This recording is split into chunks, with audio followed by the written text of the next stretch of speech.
이제 마케팅과 광고 이런 것을 통해서 전 세계적으로 미국을 먼저 점령하고 전 세계적으로 퍼지는 왕족은 왕은 뭐 단두대에서 목을 쳤고 귀족들은 다 외국으로 도망갔습니다. 세상은 모두 네모로 가득 차 있는 것일까? 근데 답은 간단합니다.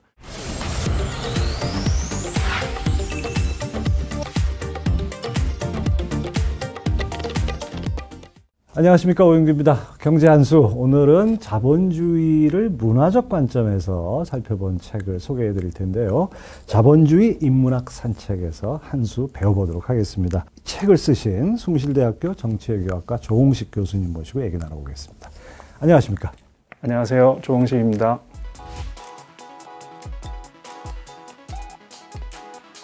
이 책을 쓰신 계기가 있을 것 같은데요. 어떤 계기셨을까요? 저희가 이제 뭐 세계의 자본주의에 대해서 얘기를 많이 하고 있는데 자본주의가 세계를 하나로 묶고 있다 이런 이야기는 많이 듣죠. 예. 그래서 제가 이제 그 고민의 출발점은 거기입니다. 한편으로는 세계가 자본주의로 하나가 되어 가는데 다른 한편으로는 여전히 커다란 차이점이 있다. 그래서 그 차이점은 어디에서 오는가를 고민해 보면 아마도 문화에서 오는 것이 아닌가 이런 생각을 하게 됐고요. 그래서 문화라는 그 시각으로 한번 자본주의를 살펴보자 뭐 이런 생각으로 이 작품을 쓰게 됐습니다. 네모로 된 건 전부 다 자연에는 존재하지 않고 인공적인 거다라는 말, 그 구조를 읽기 전까지는 생각을 못 해봤던 얘기인데 그 말을 딱 들어보니까 우리 집도 네모고 다 이게 3차원 공간이 다 네모잖아요. 이런 생각을 어떻게 하시게 된 거예요? 아유, 제가 한 것은 아니고요. 저도 이제 이 책을 쓰면서 많은 자료들을 읽고 그러다가 발견을 하게 된 것인데 저 역시 전혀 생각하지 못했던 하나의 새로운 발견입니다. 맞아. 왜 세상은 모두 네모로 가득 차 있는 것일까? 근데 답은 간단합니다. 네모가 가장 만들기 쉽기 때문이죠. 중요한 것은 우리가 네모가 좋아서 네모 속에 사는 것이 아니다라는 거죠. 생산의 필요에 따라서 가장 효율적으로 가장 효율적인 그죠? 방식으로 저렴하게 빠른 시간에 만들 수 있는 게 네모를 만드는 거죠. 우리가 네모 속에 살기 때문에 사고가 네모났다. 그와 마찬가지로 이제 풍요 속에서 살면은 이제 풍요로운 것을 자연스럽게 이렇게 생각하는 그런 측면이 있는데 사실은 그것을 만들기 위한 그 과정 자체에 대해서 이제 항상 고민을 해볼 필요는 있는 거죠. 그래서 무엇이 바뀔 수 있는 것인가? 이대로 과연 갈 수 있는 것인가? 뭐 거기에 대한 질문들을 또 끊임없이 던져야 할 것 같습니다. 그렇습니다. 여기 또 인상적인 구절이 하나 있습니다. 장 브리아 샤바랭이라고 하는 뭐 19세기 프랑스 음식 문화를 이렇게 만들어낸 그런 인물 중에 한 분인데 이분이 당신이 무엇을 먹는지 말한다면 당신이 누구인지 알려줄 것이다. 이런 문구를 인용하셨는데 이 비슷한 문구를 많이 본 것 같아요. 그 장 보드리아르의 소비 사회에서도 당신이 무엇을 버리는지 알려준다면 당신이 어떤 사람인지 얘기할 수 있다. 이렇게 얘기하는 것처럼 이런 것들이 하나의 경구처럼 지금 쓰이나요? 그렇죠. 지금 뭐 브리아 사바랭 같은 경우에는 아무래도 이제 미식과 관련된 그 전문가이다 보니까 음식과 사람을 곧바로 연결지었는데요. 사실 음식은 어찌 보면 가장 기초적인 것인데 또 어찌 보면 가장 그 문화적이고 문화적이라서 다른 그런 분야라는 생각이 들고요. 제가 이 책 이제 도입부에서 먹거리 이야기, 옷 입는 이야기, 주택 이야기 이런 걸로 시작한 것도 사실은 가장 문화가 잘 드러날 수 있는 분야, 결국 먹는 분야가 아닌가. 그렇죠. 예를 들어서 우리가 정말 합리적으로 산다면 지금 전 세계가 다 똑같은 것을 먹고 비슷한 방식으로 먹어야 하겠죠. 그렇죠. 그런데 그렇게 영양가를 따지고 합리적으로만 먹지 않고 우리가 갖고 있는 어떤 전통과 문화 속에서 먹는 것도 달라지고 먹는 방식도 달라지고 소비의 패턴이 달라지는 그런 부분이 분명히 있는 것 같아서 좀 그쪽을 파봤습니다. 그렇습니다. 이 주식이라는 것도 우리가 쌀을 먹지만은 요즘에는 뭐 빵 먹는 경우도 많지 않습니까? 그런 것처럼 또 서양 사람들이 김밥 찾고 뭐 이런 것처럼 상당히 어떻게 보면 이 주식도 좀 통합이 되어 가는 거 아닌가 이런 생각도 들어요. 그렇죠. 예를 들면 지금 말씀하신 뭐 주요 주식, 쌀은 뭐 동아시아에서 많이 먹었다. 또는 뭐 인도에서도 쌀 먹는 지역과 밀 먹는 지역이 그렇죠. 좀 차이가 나고요. 밀은 이제 뭐 서남아시아라든지 유럽 지역에서 많이 먹었고, 그 다음에 옥수수나 감자는 이제 아메리카 아메리카 대륙에서 시작해서 퍼졌는데, 자본주의의 힘이라는 것은 이 감자를, 예를 들면 아메리카 대륙에서의 감자를 전 세계 사람들이 먹도록 한다는 것이죠. 그렇죠. 근데 감자를 먹는 방식은 정말 다릅니다. 네, 그래서 뭐 프랑스에서는 프렌치 프라이로 튀겨 먹기도 예. 하고요. 중국 같은 경우에는 거의 생 것처럼 이렇게 해서 뭐 마늘이나 파나 이런 것과 다시 살짝 볶아서 먹는 방식도 있고, 이거 같은 감자라도 먹는 방식이 굉장히 미국에서 다르다. 뭐 해시드 포테이토, 메시드 포테이토, 그럼요. 감자 으깨서 예, 먹기도 하고 뭐 이러죠. 예. 그래서 우리가 관심을 가져야 되는 부분은 그렇게 감자라는 그 재료가 전 세계 사람들에게 공유되는 그 과정뿐만이 아니라 그것을 어떻게 사람들이 받아들이느냐. 어떤 특정 지역에서 받아들이는 것이 또 사실은 다른 지역으로 퍼져나가죠. 프렌치 프라이는 사실상 프랑스 사람들이 튀겨 먹었지만 벨기에 사람들이 굉장히 많이 먹고, 예. 지금 한국이나 전 세계적으로 맥도널드를 통해서 또 전파가 되는 뭐 그런 과정을 볼 수 있죠. 그래서 결국 이 통합성과 다양성 역시 여기서도 그런 부분을 좀 주목해 봤습니다. 그렇습니다. 사실 이 먹는 거는 사람이 먹지 않고는 살 수 없으니까 그 자본주의를 또 다른 말로 물질 문명이다 뭐 이렇게 표현하는데 거기에 가장 부합하는 주제가 아닌가 싶어요. 또 하나 이 가축 부분에서는 재밌는 구조를 봤습니다. 부패하지 않는 식량의 자연 창고이자 새끼를 낳아 불어나는 자산.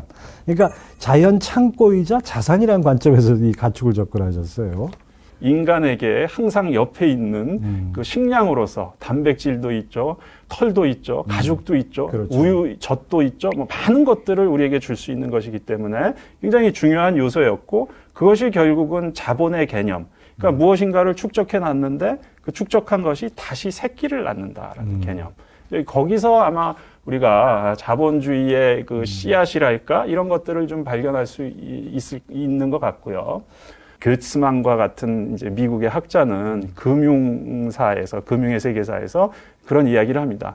인간의 이 이성과 계산이라는 것은 농사와 가축 기르기에서 온 것이다. 이래서 복리를 계산하는 방식하고 이자 복리를 예. 계산하는 방식하고 가축의 그 늘어나는 그 패턴을 계산하는 방식하고 아주 유사하거든요. 그렇죠. 그런 분석을 소개하면서 물론 우리가 아는 자본주의는 굉장히 늦게 시작됐지만 인류 초기부터 농사와 목축부터 이제 그러한 요소들을 지니고 있었다라고 설명하고 있습니다. 자본주의가 형성되는 과정에서의 어떤 상징이 되는 먹거리라고 표현해야 될까요? 여러 가지 그 식재료들 뭐 이런 것들이 있잖아요. 뭘 꼽을 수 있을까요? 뭐부터? 뭐 굉장히 많은 먹거리의 그 요소들이 자본주의 발전에 기여를 했습니다. 역사적으로 아마 가장 오래된 것은 우리가 후추를 들 수 있지 않을까 생각을 하고요.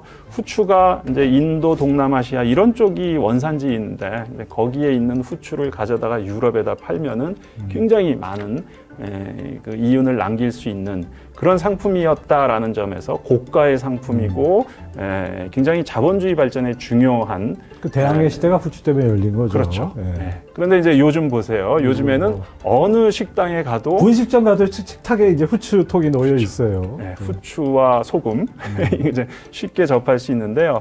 아마 지금 질문을 가장 자본주의적인 것. 후추는 자연에서 나오고 한 지역에서 나온 것을 다른 지역에 갖다가 파는 거였는데 가장 자본주의적인 거라고 한다면은 저는 아마도 한 2개 정도를 들 수 있을 것 같은데요. 하나는 케첩. 두 번째는 콜라. 두 종류를 들 수 있을 것 같고요. 왜 그렇습니까? 케첩이란 것은 미국에서 만든 겁니다. 토마토 케첩이라고 우리가 부르지만 거기 토마토는 별로 안 들어가요. 그냥 붉은색이죠. 그리고 굉장히 쉽니다. 시큼털털하고. 시큼하죠. 그리고 왜 그러면은 케첩을 만들었느냐? 가장 오래 보관할 수 있는 무엇인가를 소스를 만든 것이죠. 그리고 그것이 만들어진 게 1820년대인데 서서히 미국에서 이 확산이 되고 특히 남북전쟁 때 1860년대 전국적으로 퍼지게 되고 그러면서 이제 미국인들의 어떤 가장 공산품이죠. 이것은 자연에서 케첩이 나는 건 아니니까 공산품으로서 가장 오래 보관할 수 있는 소스로서 미국인들의 입맛을 장악하게 됐고 심지어 1906년이 되면 케첩의 조리법, 거기 들어가는 재료, 이런 것들을 법으로 보호하는 그래서 다른 사람들이 케첩이라는 이름을 쓰지 못하게 하는 굉장히 자본주의적인 그런 그 과정이다라고 볼 수 있는 것이죠. 인위적으로 무엇인가를 만들어서 모든 사람들에게 이제 광고나 뭐 이런 걸 통해서 전파를 하고 이제 미국을 점령한 다음에는 전 세계로 퍼져나가서 지금 서울에서도 케첩을 많이 먹고 있죠. 예. 하나의 사례고요. 또 다른 사례가 아마 뭐 콜라라고 할 수 있는데요.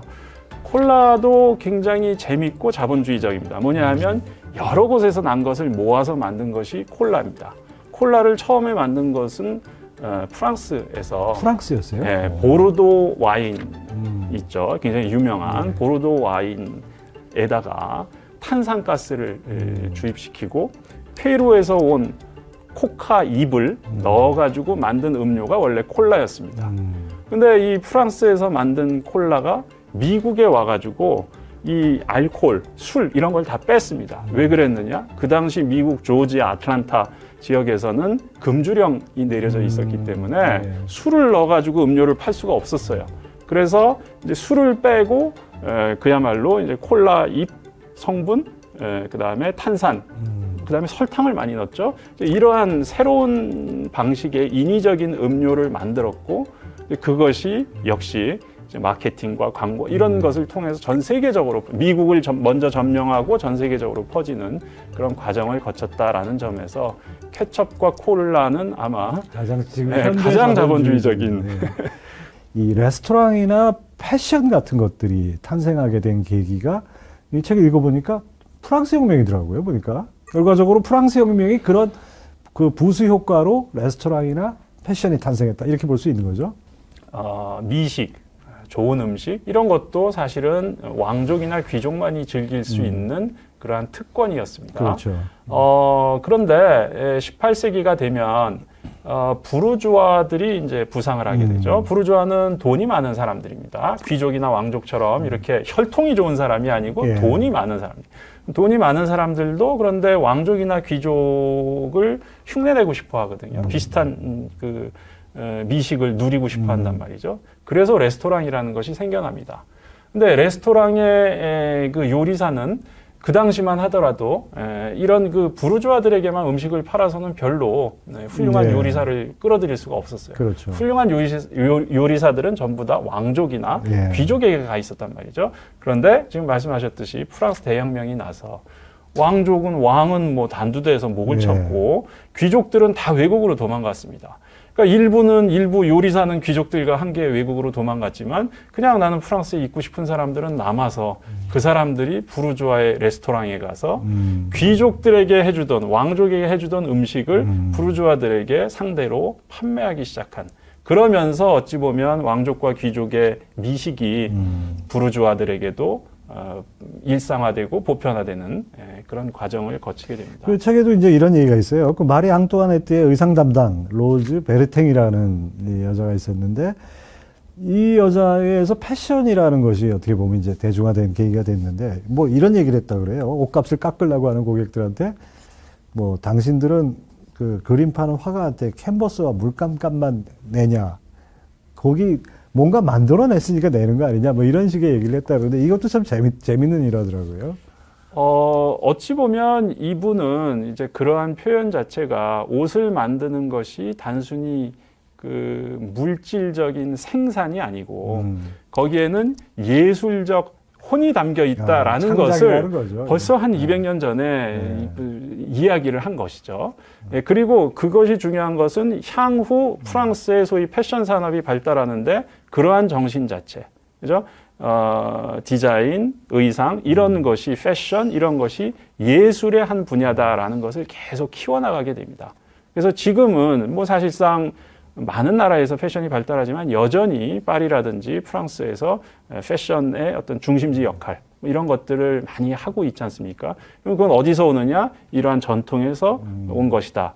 또 그럼 전통의 뿌리는 무엇이냐? 사실은 전혀 자본주의적이지 않은 혈통을 중시하는 왕족과 귀족의 이러한 의상 또는 파티 습관 이런 것들을 어떻게 부르주아 사회 또는 자본주의 사회와 맞췄는가에 따라서 이제 패션 산업이 그곳에서 꽃 피우게 되고 세계적 중심이 되게 되고 그 오늘날의 명품 산업으로 그렇죠. 이제 와 있는 거죠.